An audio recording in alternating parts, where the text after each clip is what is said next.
যুব সমাবেশ, মৌলবাদের বিরুদ্ধে যুব সমাবেশ, আজকের যে জঙ্গিবাদী কার্যক্রম চালানোর প্রচেষ্টা হচ্ছে, এটা কেবল ওই গুলশানের হলিয়াটি জান বেকারির হামলা কিংবা সোলা পিয়ারিদের জমাতের হামলার মধ্য দিয়ে শুরু হয়নি।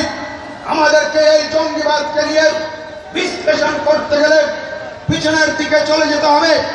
আমরা যদি বাংলাদেশের ইতিহাস পর্যালোচনা করি, আমরা আমাদের স্বাধীনতার সার্বভৌমত্ব নিয়ে যদি চিন্তা করি, আমাদের পিছনের দিকে যেতে হবে। আমাদের যখন মুক্তিযুদ্ধ হয়েছিল, এই মুক্তিযুদ্ধে এই বাংলাদেশের জন্য হিন্দু মুসলমান বৌদ্ধ খ্রিস্টান জাতির পিতা বঙ্গবন্ধু শেখ মুজিবুর রহমানের ডাকে সাড়া দিয়ে অসাম্প্রদায়িক চেতনায়, ধর্ম নিরপেক্ষ চেতনায় উদ্বুদ্ধ হয়ে এই বাংলাদেশকে স্বাধীন করেছিল।